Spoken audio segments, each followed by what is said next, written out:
शिखा की नई नई शादी हुई थी। उसका मायका और ससुराल दोनों कानपुर में ही थे, इसलिए उससे मिलने उसके भाई अक्सर आते जाते रहते थे। ये बात शिखा की सास मीना को बिल्कुल पसंद नहीं थी। मम्मी जी, आज राहुल भैया आ रहे हैं। कौन, तेरे चाचा का लड़का? जी मम्मी जी। अरे पर वो तो दिल्ली में रहता है ना? हाँ मम्मी जी, उन्हें कल सुबह दिल्ली के लिए निकलना है, तो वो आज मुझसे मिलते हुए कल सुबह यहीं से निकल जाएंगे। हमने तो धर्मशाला खोल रखी है ना। कुछ कहा क्या मम्मी जी? मैंने कहा हाँ, आने दे तेरे भैया को, जमकर खातिरदारी करेंगे।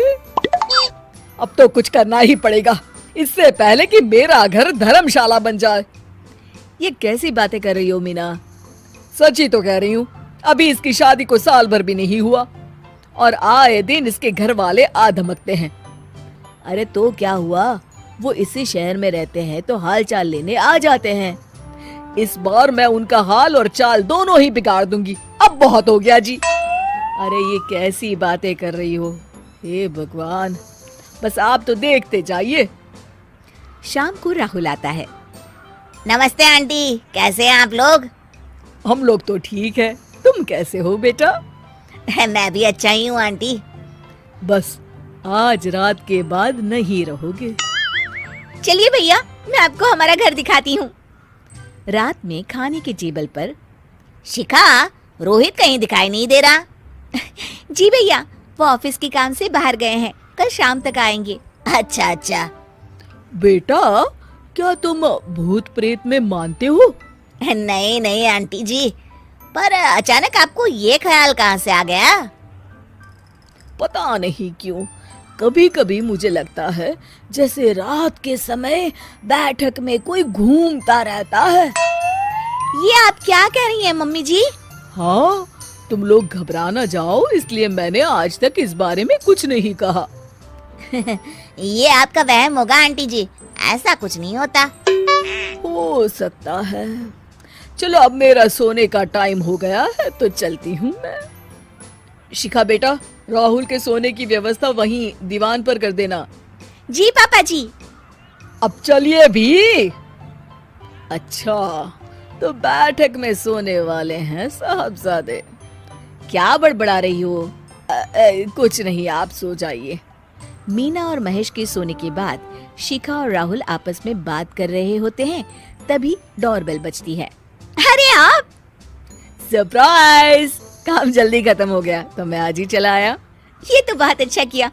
देखिए राहुल भैया भी आए हुए हैं, आप दोनों का मिलना भी हो जाएगा। कैसे हो रोहित? मैं तो ठीक हूँ भैया। शिखा, मैं भी आज यहीं सो जाता हूँ, राहुल भैया से बातचीत भी हो जाएगी। अच्छा अच्छा ठीक है। मीना आधी रात को उठती है, कंबल मुंह से पैर तक ओढ़ के डंडा लेके बैठक में आती है और देखती है दीवान पर चादर ओढ़े कोई लेटा हुआ है। देखो तो कैसे मजे से सो रहा है बहन के ससुराल में। मीना ताबड़तोड़ 4-5 डंडे मार देती है। अरे मर गया, अरे बचाओ बचाओ, कौन है? मीना जल्दी से अपने कमरे में भाग जाती है। हे भगवान, ये मैंने क्या किया? ये रोहित कहाँ से आ गया? लगता है ये नालायक राहुल मेहमानों वाले कमरे में सो गया होगा। आज तो इसकी खैर नहीं। उधर बैठक में, अरे क्या हुआ रोहित? मैं बाथरूम में था, तुम्हारे चिल्लाने की आवाज सुनी। पता है भैया, मैं सो रहा था, अचानक से कोई आकर मुझे डंडे मारने लगा। ये क्या कह रहे हो? लगता है तुम भी आंटी की तरह भूत प्रेत में मानते हो। नहीं नहीं भैया, सच में कोई आया था। मैं तो जा रहा हूँ मेहमानों वाले कमरे में सोने के लिए। इस समय अपने रूम में जाऊंगा तो शिखा की नींद खराब हो जाएगी। ठीक है भाई, जाओ तुम, जहाँ तुम्हारा भूत डंडा लेके ना आ सके। थोड़ी देर बाद मीना कंबल ओढ़ के डंडा लेकर मेहमानों वाले कमरे में पहुँच जाती है। वो बिस्तर पर सोए रोहित को फिर डंडों से मारने लगती है। अरे मर गया, अरे मर गया। तू भूत प्रेत में नहीं मानता ना? ये ले, अब डंडे खा।